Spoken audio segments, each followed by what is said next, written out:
Welcome, everybody, to another episode of the Floor 26 podcast, the show made by young people for everybody. My name is Adam Duffy, and I am joined by my wonderful co-host, Terez Hill. Hey, everybody. How you guys doing? And over the call, we have Jack Casey. What's up? Over the call. Still not there, but it's fine. Still not there. Soon to be rectified, unfortunately. We do not have a Parsa. He is out again. He's enjoying himself. Actually, I guess he's on another camping trip. You could Yeah. not as in like a cabin. yeah, but like I think he's found like a new love in life, man. I think he's just obsessed with this whole camping thing or just being out in nature. I guess. It's pissing me off because we still haven't all been here. But yeah, so basically today I have something I'm really excited about that I want to talk about, both something going on in the real world and something I've been thinking about a lot. But basically, my favorite series of video games, the Mass Effect trilogy, is being remastered for the PlayStation 4, the PlayStation 5, I believe the Xbox One and Series X, as well as PC. The Mass Effect games are some of my favorite sci-fi video games. The first one came out during the Xbox generation and the PS2 generation.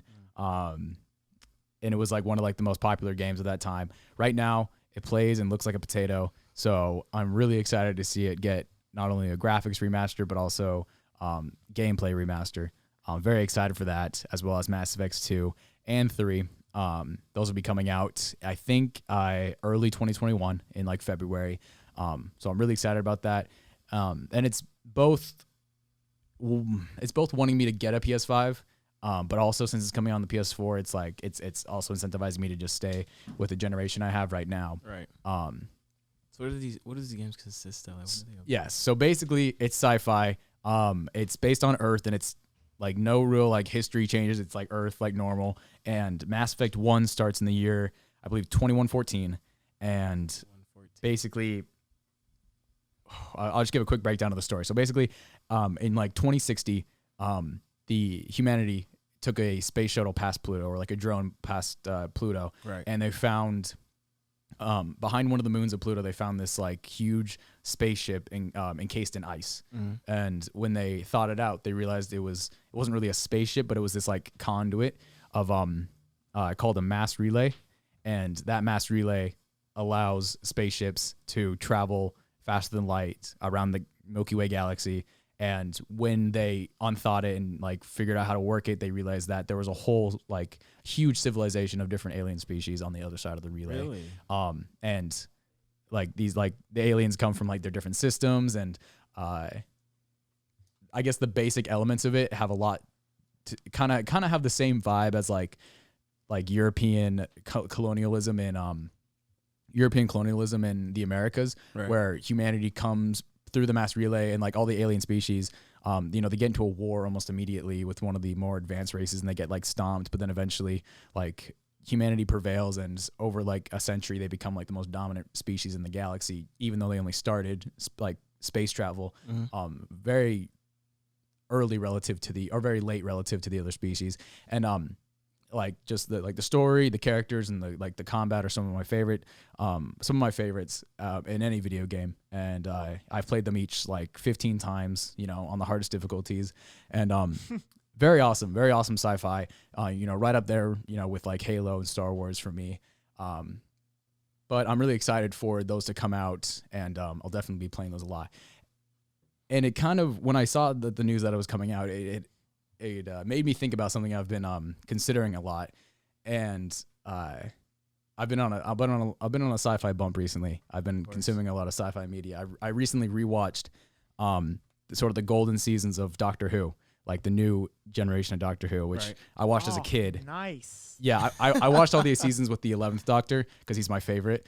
Nice. Yeah, he just seasons 5 through 8, I believe, and it was so amazing to go back to them, especially like seasons 5 and 6 are just like beyond just being like so good. They're just amazing television. My God, they're those just two are so good. They're just like perfect television in my mind. Just like all sci-fi elements aside, just like the writing and like the plot is just so beautifully constructed. I love sci-fi movies.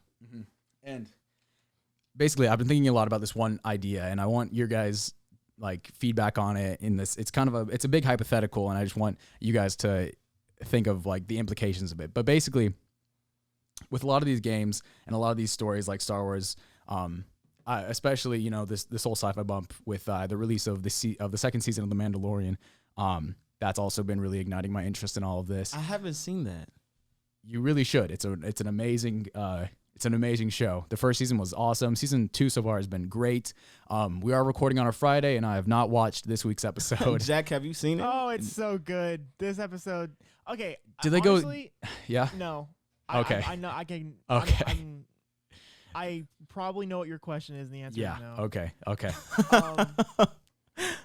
But the thing with The Mandalorian is it takes place 5 years after the original trilogy. Yes. So it's 5 years after Return of the Jedi. So the Empire's fallen, the New Republic is like a thing. Mm-hmm. And it kind of, I feel like it's only season 2, only episode 14 right now, I want to say. Around there in total. I feel like later on, though, because it's definitely going to last a while, it's super good, super popular, it's going to bridge the gap between the original trilogy and the sequel trilogy with the First Order and all that stuff. Oh, that's going to be amazing. Without giving anything away, this newest episode specifically has a lot of bridge to First Order stuff, even though I won't spoil anything because it did just come out today. But yeah, I'm going to have to go home and Mandalorian binge. is very good. You really do. It's on Disney Plus. Definitely going to have to go home and binge. You will have to catch up with us. Honestly, if you start, man, you will finish so quickly. It is a very bingeable show. Has probably the cutest character in all of fiction. By far, Baby Yoda, obviously. Do you guys know what my senior quote was? What was your senior quote, Duffy? It said I would burn my diploma to keep Baby Yoda warm. Oh, Adam. It's the cutest, man. He just so cute, bro. he reminds me of a mix between my dog and my little brother. So it's like a crossbreed between Isaac and because like it kind of has like the facial features of like a dog, almost like with like really expressive ears and whatnot, but like it's like a child that acts like a little baby. And I'm a softie for it. But back to what I was asking. I've been thinking a lot about sort of the interactions between humanity within itself, and then like sort of the things that would happen if an intelligent alien species were to come to Earth, or we were to detect them out in our general vicinity and interact with them. Sort of what that would be like. I've been watching like interviews with like Neil deGrasse Tyson about the different implications of alien life, and like when I think about like the social problems we face now and how those would translate into our meeting with other intelligent life, it just really fascinates me. And I was wondering, like, have you guys, one, do you believe that aliens could eventually come to our planet, or that we'll find them out there? Or like, have you had any sort of, like, have you ever given thought to like what would happen if like an alien race showed up to Earth, and like what that might look like, before I like go into my ideas on the topic? Definitely. I think, first of all, yeah, I think they are somewhere. Whether they look like us or whether they are humans and they're just super, super far away and we haven't found them. I definitely agree. Or completely, freaky looking, whatever. I do think they exist because the universe is just too big for them not to. I feel like, like how can we be the only life? That's just kind of my logic with it. Mm-hmm. But if they were to come here, or if we were to find them, or however contact was made, I feel like the world would kind of explode. It would, without a doubt. People wouldn't know how to react at all. Panic. And that on any level. Yeah, and that's one of the things you mentioned, where it's like if they showed up, like would they look like humans? Mm-hmm. And I've been sort of looking into a lot, and I was interested in this a lot while I was a kid, just because I as a kid I thought I could be some sort of like Neil deGrasse Tyson type, but then I realized that I was too dumb to do that. But like the whole idea of like how our species came to live on this earth, like we live in the sort of Goldilocks zone of our sun, the place with not enough heat to like sustain life, mixed with enough water and carbon to like create life, and then evolution has brought us here, sitting at this table, talking about it. And I think to myself, it's like, if we're looking for life and we're looking at different solar systems and we find a planet that lies within its own respective Goldilocks zone, similar to our solar system, and it has similar features on its planet like us. You know, when I look at the sort of evolutionary timeline of humanity, you know, there wasn't a lot of mishaps, I should say. There was, you know, when you look at like what caused us to progress to this spot, you know, it wasn't a whole lot of like fluke accidents that allowed us to be here. You know, there was definitely like you can see like the exact traits that allowed us to progress this far over different species of both, you know, quote unquote humans, but then also other animals. And I'm thinking to myself, you know, if those conditions were to be similar on a different planet, you know, maybe the intelligent life that develops on that planet would very closely resemble humanity. Yes. And I think that's a very important thing to break down. Like, if aliens did show up, and especially if they looked really similar to us, like that would be like, I think that would change the game a lot more if they came and they were like really weird looking, you know, like walked on 4 legs, breathed with gills or something. You know, it's just like, well, I guess, you know, I should preface that a lot of the reason why we are like the size and shape that we are is due to like the gravity of our planet, because gravity will limit how large a creature can grow on land. But basically that gets into like the social aspect of what were to happen if like aliens showed up. And it kind of has to do with like, if you guys watched the movie District 9, where like a group of aliens show up and they're sort of thrown into like this ghetto to like scavenge for themselves. And like they're sort of like, they come to Earth, I think, like they were running from their planet because it was getting like destroyed or something, and we segregated them and we shoved them away, and they look sort of like bug-like and stuff like that. And I guess that's like the divide right there, where it's like if aliens were to come here and they tried to incorporate themselves into our society and they looked like us, like I'm trying to think of how humanity would react to something like that. Like because right now we see that a lot of like the differences we create in each other are based on, things like race and like nationality and stuff like that. But then when like this whole different population of beings comes to our planet, like what kind of differences are we going to make? Are like the differences we have now that we separate ourselves by, are those going to go away? Are those going to magnify? Like, is that like, are our mindsets going to shift? So that's just something I've been giving a lot of thought to. And like, I was wondering, what do you guys think? Like if, the way you said it made me think of Blade Runner right off the top of my head, even though it's not aliens in that movie, but it is very sci-fi and very people that aren't human, but look and act and sound and communicate just like humans, And the whole plot of that is that not saying aliens would turn evil and live among us like you were talking about, but the whole plot of Blade Runner, if you haven't seen it, is, replicants are among us and they're machines. They're like man-made people that look like humans. And Harrison Ford's character is like the cop that is really good at tracking them down and all that stuff. But I don't know, that whole premise is the whole premise he has I can't even talk. The premise of him having a job of being a cop that hunts down replicants is that they can't live among us. They can't be suited for life because they aren't living technically, even though they are basically human. So it's a weird concept. I don't know. And you can apply it to aliens too, because I'm sure, like I said, that's the whole reason I brought it up. So I don't know. In regards to the social differences that we face now, if aliens were to come here and you ask the question, would we be able to put those differences aside and focus on, the bigger picture at hand? I feel like they might disappear for the moment, depending on the severity of the situation and you and us harboring, having another life force come to Earth. It might go away for just that second, just until we figure out what's going on. But I definitely do feel like people they're gonna do the most, especially if they don't look like us. Like folks they're gonna go crazy. But the scientific community will like have a lust for just wanting to figure out what makes them tick. And yes. Politically, people will figure out how to that's what I was just about to get rank into. them. Thank you. Like what if they landed in, I don't know, what if they landed in Austria, or what if they landed versus like North Korea or China or Africa? Like where did first contact is kind of first dibs. It's unfortunate, but like how are people supposed to mandate that?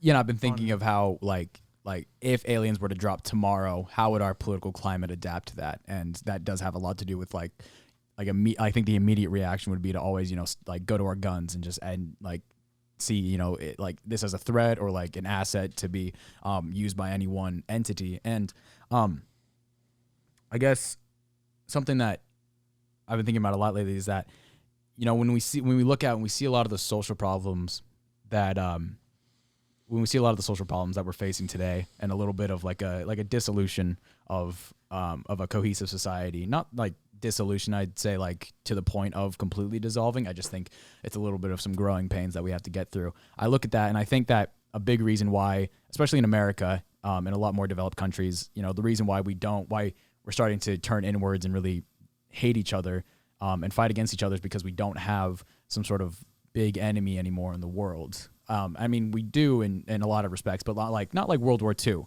where we all had a very common enemy that we had to go, that had, very clear goals separate from ours that conflicted with each other that we had to go and fight. And so I wouldn't say that, I'd rather have that problem than this problem. I think, I'd much rather, be having to deal with like, political strife right now than, having a world war that's, killing millions. And so when I think about these like aliens coming to our world, I'm thinking like, I guess depending on their demeanor, whether they came peacefully or aggressively, would we be able to sort of look at them as like an enemy to unite against, or, something to unite against, or something not even to unite to fight against, but to unite to come together and deal with, to defeat a common threat that we will all face. Yeah, like even if they're like even if they're peaceable, then maybe we still need to come together to figure out how we're gonna move forward with them. Yeah, that's like the happy thought. It's like not necessarily, TJ, to go against a common threat, because it might not be a threat. Like, yeah, it could be. They could come like on peaceful standards, not necessarily to right. Like kill us all. The leaders of nations around the world could like realize that this is the craziest thing anyone has ever seen in the history of Earth, pretty much. So once they realize how big of a scale it is, they would. I mean, not probably, but they could come together and kind of just be like, okay, what's going on? And kind of, I feel like the optimistic view is that it'll kind of flatten the world out and kind of make it more, level and peaceful just by, coming together just to figure out what's going on if aliens did come here. It's kind of the hopeful thing, but I don't know. But you also have to keep in the back of your mind that people, they tend to not react in a calm manner in regards to things that they don't understand. Oh, definitely. In regards to something that they don't understand, I definitely feel like that first good portion of time in which we did come in contact with another life force, folks are going to lose their mind and do anything and everything in their ability to make it look like this is a threat and that this isn't a positive look or a good look of us as the United States to continue to go forth with the steps in contacting another life force. Yeah, I would be afraid that, like, even if, they came peaceably, maybe we would come together, but we would come together and, like, maybe the general tone would start to shift towards, like, towards alienation, towards these aliens. And another thing is that, like, if, intelligent life forms came to our world, we'd have to sort of mess with the etymology of our words, where, like, the word human would obviously refer to us specifically, but like the word person or the word people, would we have to stretch that definition out to, because right now there's no, like, the word person could part of its definition applies to, things that are conscious and can understand what the word person really is. Right.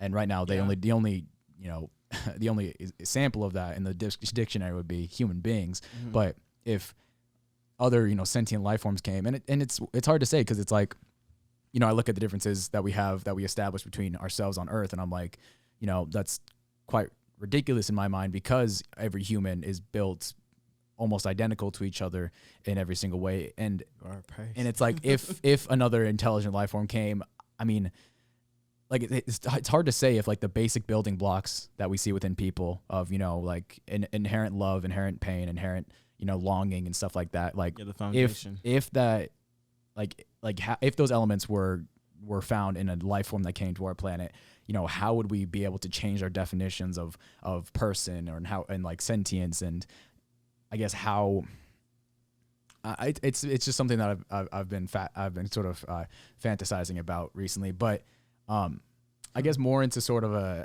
like if aliens came to invade us, like it was like military conquest and stuff like that. It was something that I noticed a lot when I was watching Doctor Who, and you're talking about the silence. Oh God, I don't want to talk about the silence. Dude. Those things freaked me out. Like as a kid, those are scary. Like as a kid, watching them when I was God. like 11 years old, I was freaked out. Watching them as an 18-year-old freaked me out. I was like hiding under my blanket when they came out. But if like aliens came to, if aliens came to invade us, you know, what we see a lot in our world is that, you know, between major superpowers, the reason we don't really like go to war together against each other is because of nuclear weapons, our, you know, sense of mutually assured destruction, where, you know, our nuclear arsenal could just decimate our planet at the snap of a finger. The Cold War kind of set the bar for that. Exactly. And so like we don't go to war with each other really because of these nukes, and you know, that's both a good and a bad thing. Yes. But when I was thinking about it, it's like I hate that nukes exist, obviously. TJ, can you go turn off that light? I just realized the lamp right there. One second, I'll wait for him to get back. I just noticed it, and it always pisses me off when I'm editing.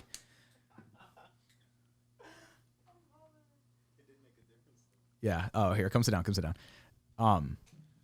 So like, I hate that nuclear weapons exist, and that we have the ability to completely end our existence at a moment's notice. Definitely. But they are like fascinating things. I mean, like we've created devices that can level, you know, dozens of miles of square of radius, you know, could destroy like a single like fucking, I guess, room-sized bomb could flatten all of New York in like an instant. And it's like, and it's scary but fascinating. And then also like, you know, the heat generated by these bombs reaches as hot as like the surface or the core of the sun. I can't remember which. And so when I think of aliens coming to Earth, what actually gives me a little bit of hope that we would be able to peacefully interact with these things is that we could also have a sense of mutually assured destruction with even aliens, because, you know, even if some sort of life form was able to create a spaceship that could come like maybe like, you know, galaxy solar systems away towards us, I mean, unless you can build a spaceship that could fly into a star and then leave and not feel anything, like our nuclear weapons would still destroy an alien spaceship. Oh, definitely. And it's like, it's sort of a niche thing, but it's giving me a lot of like, I was like if they came here and they realized that we had that sort of power, they would be incentivized to, you know, come sit at the table and like talk to us, because, and it just gives me sort of like, one, it fascinates me because we're thinking about all these hypotheticals about aliens coming here, and it's interesting to me that in reality, like right now, we have things that even in a hypothetical alien situation, like we could not defenses. Like that. Yeah. Like that those could serve like a purpose, which it fascinates me. And in reference to Doctor Who, you know, a lot of the times, like when a huge spaceship would come over like London, because that's where the whole show is based in the UK. Like a spaceship comes over London and, you know, threatens the entire world. I always think to myself, was like, America would have launched a nuclear bomb in it by now. Like, wouldn't even take a chance. Yeah. Especially in an episode where like these aliens like took control of like a fifth of the population and was gonna like kill them if the Doctor didn't like meet their demands. And I was like, yeah, America definitely would have launched a nuke at that spaceship. They would have traded London for like the rest of the world, definitely. And it's just like that alien spaceship, no matter how more advanced they are than us, like they ain't standing a nuclear bomb. Like unit would have called the Doctor, and they would have called the U.S. and be like, yo, exactly. Listen. and like at the end they shoot this like laser at it that hits it through space, and it's just like, could have done with a nuclear bomb. It would have been raps. We're not taking any chances. And I guess that plays more into Halo, Jack, where the UNSC, they have nuclear bombs, right? And that's so crazy. 5 minutes ago I was thinking about the UNSC when you were talking. That's so funny. Yeah, and that's also another thing. It's like I'd want to see how the world would come together in the sense of aliens coming to Earth. Like in Halo, you know, they were all like different factions, but then, you know, once aliens started to present themselves, or maybe it was before, they came together as one world government. Mm-hmm. I don't think it was called the UNSC because that's like their military specifically. I forget what like their government is called, but like in Mass Effect, the like alliance is what humanity is called. Like they all came together to work together. And so I'd like to see like the UN take upon the role of like governing the entire world in the context of multiple alien species. But so that's just another thing. But then what I was saying was that in Halo Reach's story, did you play Halo Reach, TJ? Jack, obviously you've played it, right? Jack I thought you were about to ask me, like, did I play Halo Reach? Get the hell out of here. Jack, we already knew off the bat you played it. So I was about to be like, did you play Jack? Oh no, I didn't actually. I missed that one. Yeah. That title which really didn't spark my interest. But we see that, you know, in that game they had to specifically make a note that when the Covenant attacked Reach, they seized all of the UNSC nuclear bombs on that planet because, like, in the space of reality, if you're trying to base like a sci-fi world off of humanity as it stands right now, like nuclear bombs are just like this enigma that you have to really like work and write around because, I mean, like a Covenant ship isn't going to withstand a nuclear bomb, and that's why they had to specifically say that like the UNSC seized all of our nukes, so we can't like launch them at the things, and it's just like, I don't know. That's just my monologue about how cool nukes are in terms of like alien warfare, I guess, because it's just like in the 1940s we built something that no like real like I guess I could say like credible or like rational science fiction world has been able to like work around. Like right. I don't know. I'm a nerd, I guess, but it's just fascinated me. It's good to be knowledgeable. It's perfectly fine. Yeah, and then I guess. Shoot, I'm trying to think. I think I know there was other aspects of that I wanted to sort of delve into, but. Well, Adam, a little bit off topic. Let me ask you this: what do you think of the ending to Mass Effect 3? That has been a contentious issue in the community of Mass Effect. And I've never played the Mass Effect trilogy or any or Andromeda or any of it. I remember when that game came out. It was like, I don't know, 20. This is the game you described. Yeah, like 20. Yeah. Okay. Like the early 2010s. I remember. I never played it and I never did anything. I just remember all the reviews for that game because I was keeping up with reviews and stuff. Were like, oh my god, the ending was so bad. Why is there multiple endings? What is going on? Blah blah blah blah. And I was just like, yo, that game got a lot of hate. That is tough. It's interesting. So Mass Effect Andromeda, I'll get out of the way. Mass Effect Andromeda isn't a super great game. I think you. Yeah, I heard that one probably sucked. And I played it for a little bit because it was like a free game on PS Plus, but I did not like it very much, especially compared to the original ones. But because the original trilogy, it was like a prequel, right? Well, it's strange where it takes place between Mass Effects 1 and 2, where a group of aliens, like both humanity and other aliens, got on this like spaceship called like, I think it wasn't Ark, but it was like these 3 spaceships that were made for like really deep space travel, and they set course for the next galaxy, the Andromeda galaxy, right next to ours. And like in between Mass Effects 1 and 2, they sent off, and so that's why they weren't mentioned at all in Mass Effects 2 and 3. But I guess it's a prequel in the sense that it takes place before Mass Effect 3. But the trip there, they were all in cryosleep, and it took 2,000 years to get to Andromeda galaxy. Right. And so when they wake up, like their galaxy as they know it's completely different. And so so it's a weird, it's actually kind of an interesting narrative because it really makes the sense that like these group of people are never going to see like their species again. And it's a Planet of the Apes type beat. 100%. When I hear that, I always go back to reference to The Walking Dead. How so? Like with Rick, like waking up like a few years. That whole entire like that setup, not necessarily like the walkers, but in regards to waking up and being in that environment and have to get in a whole different world. Yeah, and have to get into the mental state like, oh shit, we're alone now. It's just now us. It's no matter what, it's us against them. It's now no matter what it is, it's no longer races against races. It's the living versus the dead. It's either you're gonna be a part of this group right here and live as long as you can and survive as long as you can, or you're gonna be a part of the dead group. And either way, you're gonna die. Yeah, I definitely want to talk about The Walking Dead, but please let's do, because I've been binge watching. I started over from season 1. Jeez, I've been binge watching. Interesting. And I'm already on, I want to say maybe like season 6. Nice. Wow. But Jack said. So wow. I think Mass Effect Andromeda, I think did have a really good narrative. Build with that. I think that was really clever, but it didn't execute it well in any sense. But basically, the Mass Effect 3 ending, definitely contentious. What was interesting is that I picked up the first Mass Effect game at a half off Walmart bin. I picked up the third game. And you fell in love with it? For like $5, yeah, and I played it on my Xbox 360. And I hadn't played Mass Effect 1 or 2, so I didn't know it was like a combined story. I mean, I saw Mass Effect 3, but I didn't take it into consideration. And so I played from Mass Effect 3, and I was pretty confused. It was actually interesting because like because it sets off the story as if you've already played the first two games. Right. And so when I jumped in, I was confused, but I almost thought it was intentional. Like they were Right. just trying to throw these things at me, and like I had to pick up the pace. And I really enjoyed it, and that was my favorite game as a kid. And then the ending I also finished as a kid. To me, in my sort of young mind, I loved the ending. I thought it was really cool. Right. And then playing it like dozens of times after that. Honestly, I mean, maybe I'm just looking at it with rose-colored glasses, but I love the ending of Mass Effect 3. Like the base ending is like a choice between two different things, and both of them lead to, spoilers, the death of the main character. And like I guess I can see why it's contentious, but I don't know. I like stories that end like not on like a bitter note, or not even on like not on a super happy like happily ever after note. Like I love really neutral but also wrapped up endings in stories. Yes.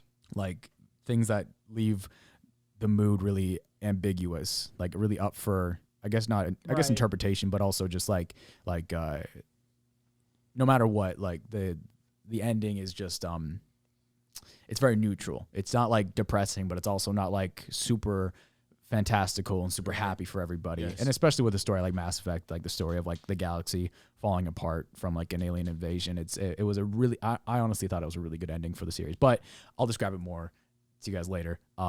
When I maybe get the games and force you guys to play them. But no, that's kind of how I was with Halo, because my love of Halo came from my cousins on my mom's side. They were the Xbox kids. I was a PlayStation kid. So I never.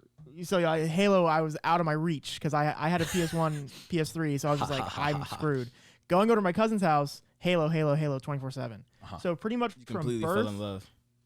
till like, I don't know, I was probably 7 or 8. It was basically from whenever, like birth, because Halo 1, the original Halo, came out like a week before I was born. So birth till like nice. ODST, which came out in 2009. From those 8 years, whenever I was at my cousin's house, I was playing those games. Halo 1, 2, 3, and ODST. Nice. A little bit after that, like a little bit after ODST came out, their Xbox broke. So I was like, no. Are you fucking And serious? I'm still in like, I don't know what I'm like 2nd or 3rd grade, so I'm not really in the loop of like new Halo stuff coming out, and all my information of like what Halo was happening came from them. So then they kind of fell off because their Xbox broke, and I was just in 2nd grade. I didn't know where to look for stuff like that. So fast forward like 3 or 4 years, and the remastered version of Halo 1 came out. I had no idea. I was just completely out of the loop. And in 2010, Halo Reach came out, which is a prequel to the original. And I had no idea either one of those things, because again, I was in like elementary school and their Xbox broke, so they weren't telling me whatever. Mm-hmm. But a Christmas of 2011, I got an Xbox. I was like, oh, that you know Let's what that means. go. And it was bundled with Halo Reach. I was just about to say And that. I know he was happy. I was like, so. no, I was happy because I see the word Halo, but I had never heard of this game. I was like, what is this? So I boot it up, I start playing, and it's not like it's like a dumbed down game. It's a full on, full 100%. Halo game. It's Like, just like I'm sure the entire 11-year-old time I'm you was like, right. I've been out of the loop, and I'm like, where's Master Chief? What's going on? Who are these like 6 Spartans I've never seen before? I played through the entire campaign, not knowing when it takes place, not knowing. I mean, obviously it's on Reach. The planet is called Reach. I don't know when it is. I don't know nothing. And at the very end, the last cutscene is the first cutscene to Halo 1. And I'm like, your brain. oh! And I immediately replayed the entire thing, and I was like, oh, this makes so much sense. That is beautiful. That is so beautiful. So I kind of think of it as like you with Mass Effect. Like you played the 3rd one not really knowing the first 2. It's kind of like vice versa. Yeah, like I played 100%. because technically played it in chronological order. Yeah, you did. Even though I already played the first 3 games all the way through. It just didn't click for me because I was a stupid little kid. But I just thought that was so cool. I was like, oh my God. Yeah, especially the ending of Reach. Like when you like the final mission where you're surviving as long as you can, it feels very helpless. And then the last cutscene where you see like after you destroy the supercarrier. Actually, it's not the last scene. Sorry, that's towards like the last act where you see like after you destroy the supercarrier, like a dozen more show up. Right, like it's when George self detonates and you think you just won, and then it's like nah. There's like 5 more of these hoes, and it definitely, I guess like that, like I love Reach. It's probably my favorite. It's probably it's definitely one of the best Halos. I guess there's not a huge sample. Yeah, but, Reach is great, but it's great. It got a lot of hate when it first came out, just because I don't really know why. I don't even remember. I think it was because people liked a lot of things about it and disliked a lot of things about it, and they were it wasn't as torn as like Halo 5 made people. Halo 5 ruined so many things. I'm not going to get into that. But Reach, Reach added more of like a cinematic value, like with the cutscenes and stuff. Yeah. And they liked that part, and they liked how it resembled. They made a lot of it look very Halo 1, but with updated graphics, kind of like the art style of weapons and stuff looked very oldish. Yeah, because Halo cool. 2, did that come out before Reach? Oh, definitely. Yeah. And I remember the cutscenes in Halo 2. They weren't just like cutscenes. They were like cinematic movies almost, right? Like I remember seeing definitely. Like it was like, and it was like much higher res than obviously like the entire game. But then the cutscenes in Halo Reach are just like the normal characters, but in like cutscene form, you know, like. Right. Yeah. Reach. The thing with Reach is that it has a lot of faces, which Halo really hadn't had before. Besides, like, I guess you can count, I don't know, like random soldiers with like random soldiers and Cortana and Miranda keys and Captain keys, but like those were all Halo 1 through 3, and you still hadn't seen a Spartan with a face, really. So when you see 6 Spartans with faces, you're like, okay, this is a movie. Like, what is happening? So people really enjoyed that, but they didn't like how it. I don't even remember what they didn't like, because I liked it. I was like, this is cool. I mean, I'm trying to think. I can't remember why it got hate. I guess maybe it was just like prequel-itis. You know, they just didn't like not having Master Chief with them. Yeah, you know, where's Master Chief? Where's like real? We're not even on a Halo ring. What's up with that? Yeah. And I'm just like, okay, I guess, but dude, Emil will always be one of the most badass characters in Sci-Fi. He's so cool, dude. All of them are so just like yo. Yeah. But with the ending of Halo Reach, how it was I mean, it was a prequel, and so you could see how it played into the rest of the events, but it was also really wrapped up. You know, like none of your main characters survived, and that's the same with Mass Effect 3. I guess like some main characters survive, but you, the player, do not survive. Spoiler. And both of those endings, I don't know why I'm such a sap for like the main character dying, but I really enjoy like putting my shoes into like a main character, going through a story with them, and then at the end, after I've accomplished all of this, you know, ending my life and seeing like the impact of my actions really unfold. Yeah.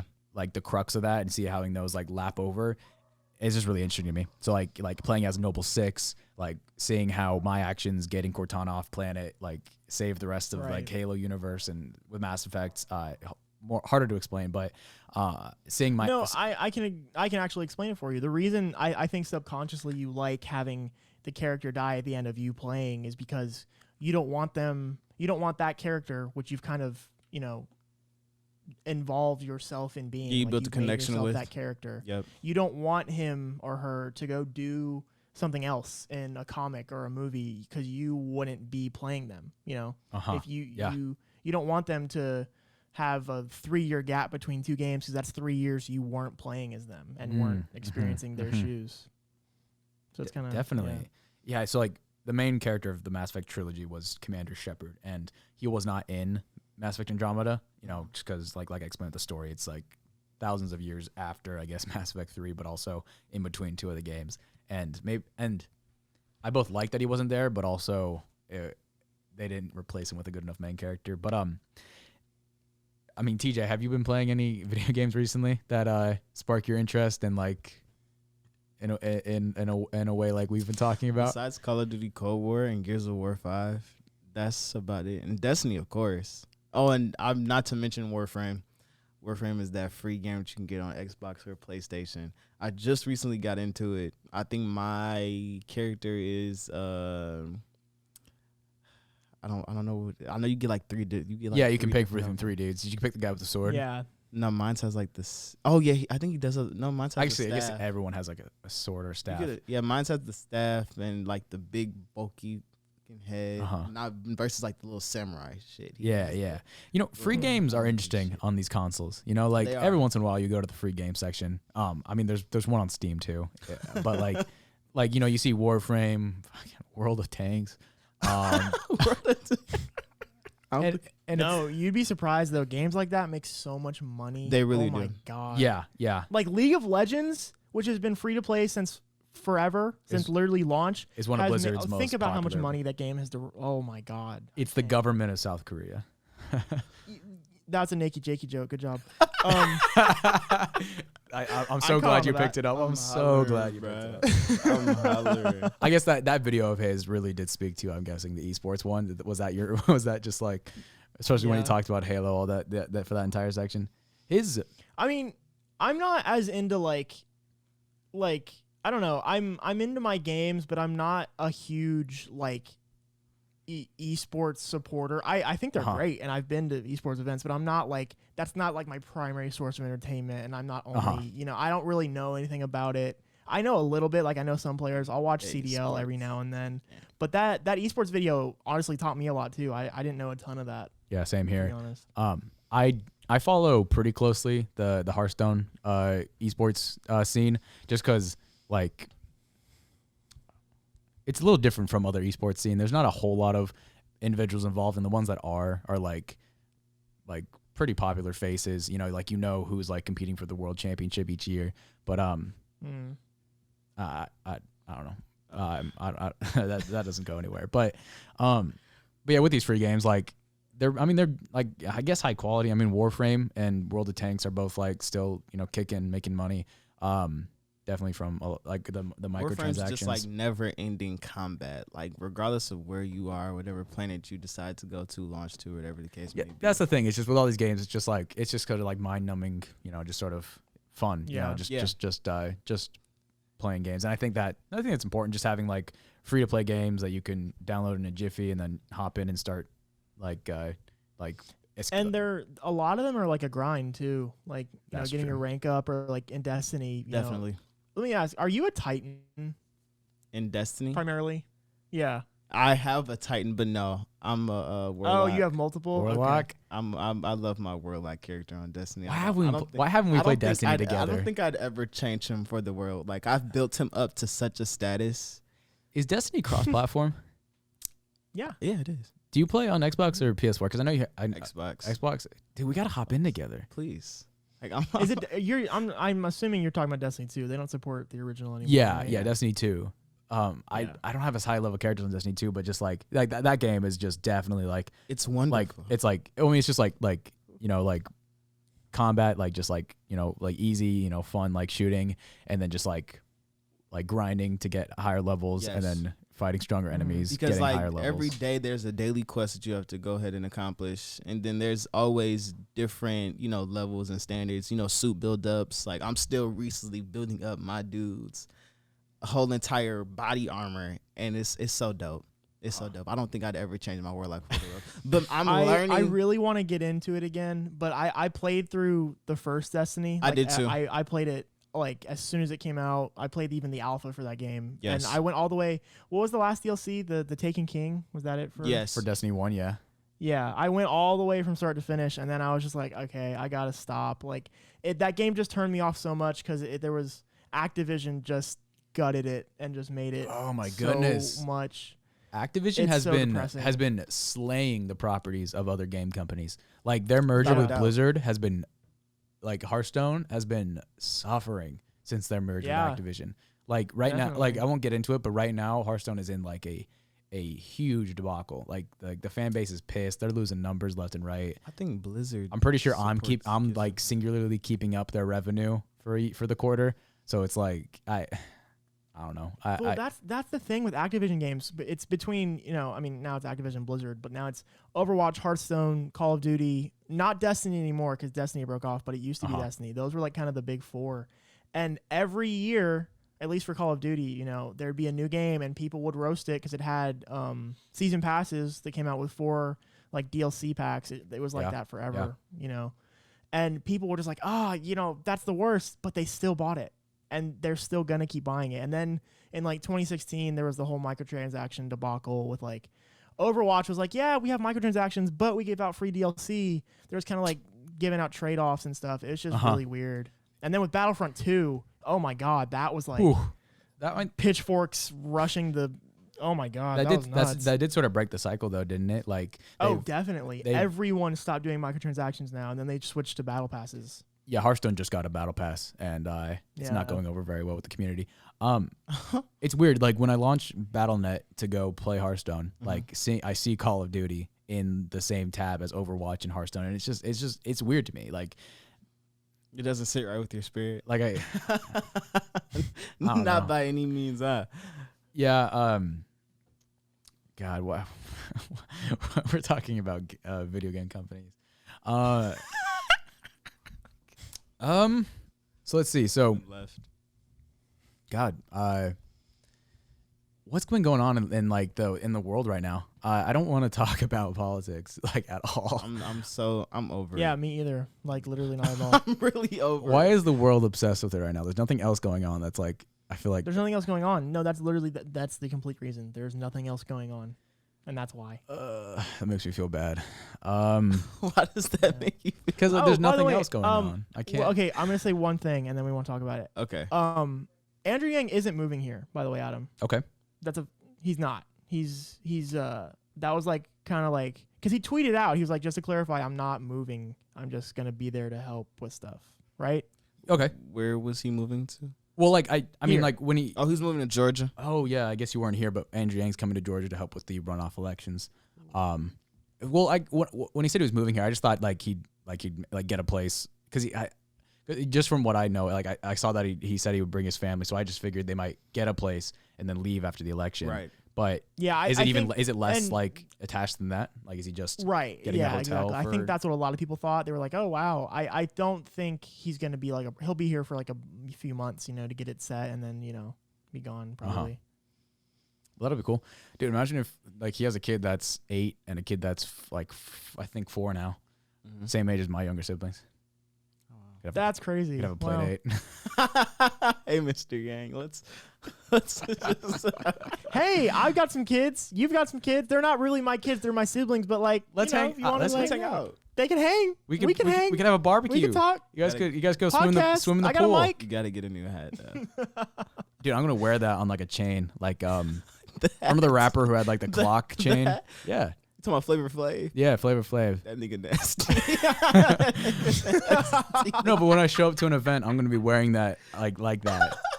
That's cold though. That's cold. Hopefully it won't be looked at like a hate symbol. Like if like a bunch of like Yang Gang sees me with like a busted up Mac hat. Nah, you'd be all right. I'll have to explain it. I mean, honestly, it's the most American thing ever. You're like, no. Listen. You need some context. Yeah, exactly. I need to explain myself. Maybe he'll even ask me to explain myself. That'd be crazy.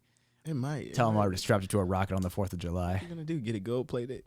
Get a gold plate? No, I just like around like the little you get back. a gold chain to put through it. Yeah, like on the back. I'm just gonna wear a gold chain. It's gonna look so dope. It's gonna look so dope.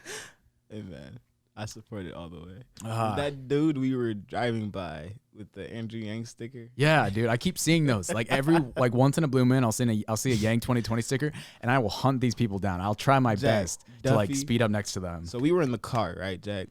And this guy had an Andrew Yang bumper on the side of his truck. And you know Adam loves this dude Andrew Yang, so he's like, okay, we gotta stop. And I'm like, this is gonna be such an iconic moment because you both share such a common interest. Remind you, we're in the middle of traffic, and this guy, every time we stop, he looks over. But then you can tell every time he turns or every time he like pushes the gas pedal, he's getting aggressive and more aggressive as the time goes by. He's like, who the hell is He's like, who the fuck are these guys trying to talk to me while I'm driving? This homie was this bald guy. He had a pickup truck with the Yang 2020 sticker on it. And like I was like revving, like I was like switching lanes to get up next to him. And like Oh my God, it was Adam. It was when I really wished I had the math hat with me still, so I could like hang it out the window and like show him. But like I kept trying to. Like, no, he thought you were following him. He thought you were attacking him. Yeah, he thought I was trying to brake check him. But like I just like I want like I. Oh yeah, that too. Like I kept trying to like look at him, and then like if we made eye contact, I'd wave. I don't know what that would do, but like it's just. It clearly pissed this guy off because sooner or later, like he literally ends up speeding in front of us. But then once the cars in front of us got clear, of course we're gonna catch up because he was stuck behind traffic.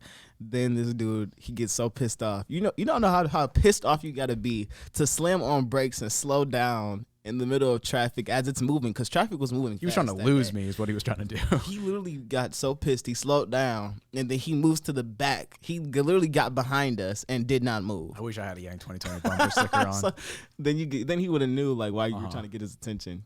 Did you even have the hat on that day? It was here. Like it's been here. I mean, it's just I need something that represents it. I wanted to get my hood Your painted. what? My hood painted like with like math on it, or like. Oh, because you're sending your car out. Well, you've seen the hood, right? It's kind of messed up right now. Yeah. The hood of the car. Yeah. Like I want not. She does. Is it the hood like the one in front of the windshield, not like the roof with the hood? It's Sorry. the hood. I want to get that repainted and have like put like a math on it or something, just so people know what it's about. Nice. But I need some sort of symbol of that, and it's actually maybe I guess it's something interesting that I've noticed is that when you look at like Yang stickers that I see maybe once a week, like around this area, like specifically, like I saw one at Cookout a few nights ago, and it was a magical moment. I saw him like as he was pulling out. I was in the drive-thru and I saw him as he was getting out of Cookout, and I was like, do I hop out of the drive-thru to go? Yeah. Or you? It was 2:00 in the morning. I was like, do I hop out of the drive-thru just to go track him down? This fucker goes to Cookout like late in the midnight hour. Yeah. Of course. It's my dinner, man. It closes at 3, so I have to eat before 3. But he's nocturnal. This is true. Actually, this week I've been having to switch my schedule because of working at the hospital, and it has been brutal trying to keep up because it's like 2 weeks I'm like trying to stay awake normal time. You're so used to going to bed at such a.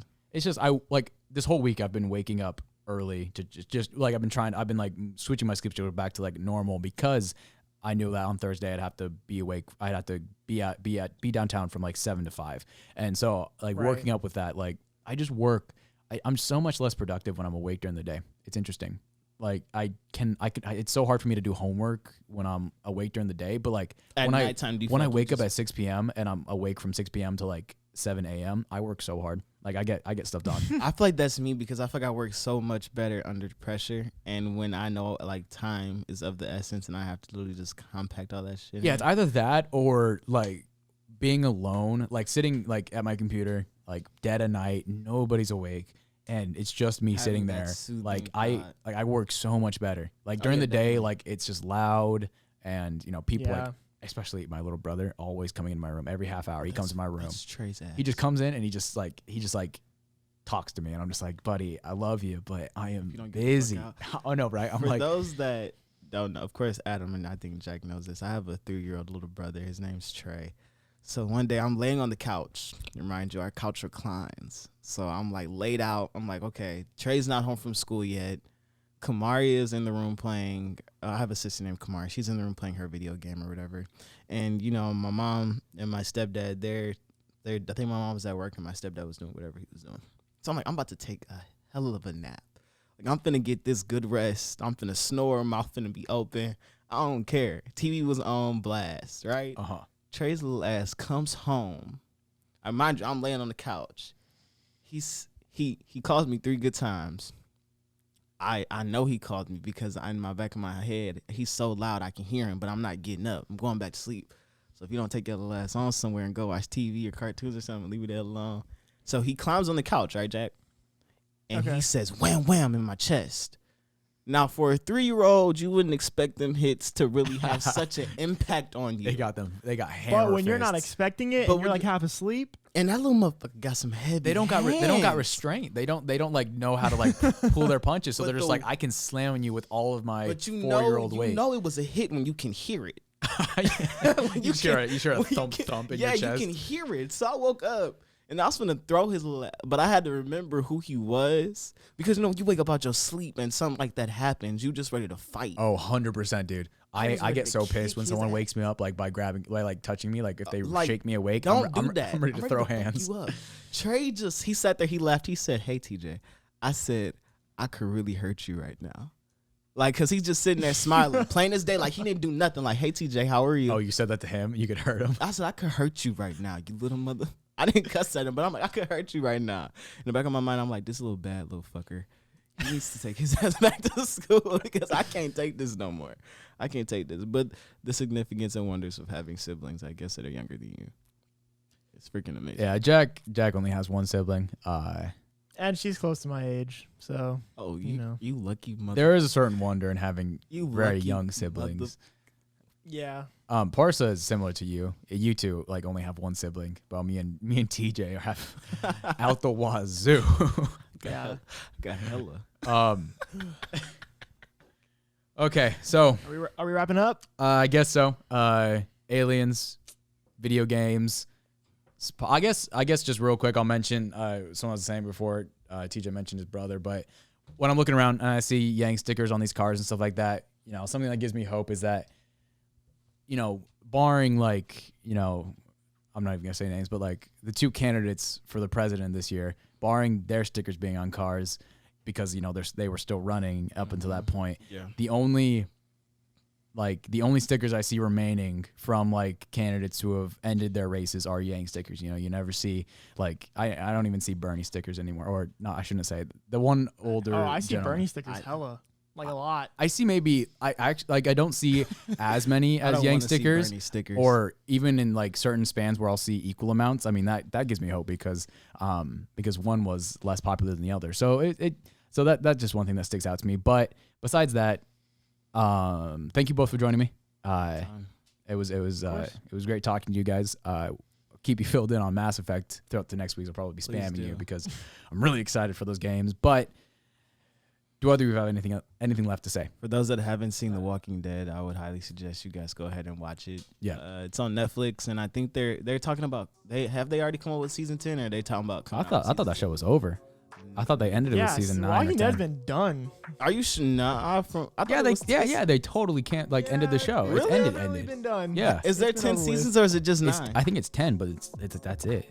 Okay, so I haven't caught up. That's season I have to catch up on is the 10th season. All right. I haven't picked up on. We'll talk about The Walking Dead sometime. But Jack, anything? No, I'm good. That's it. Wonderful. Jack, we love you, bro. Yeah, we love you, Jack. Thank you for your wisdom and your expertise helping us from UGA. We can't wait to have you back next week. But besides that, thank you all for listening to this sci-fi episode of the Floor 26 podcast. Our many conspiracies, and I hope you all have a wonderful day.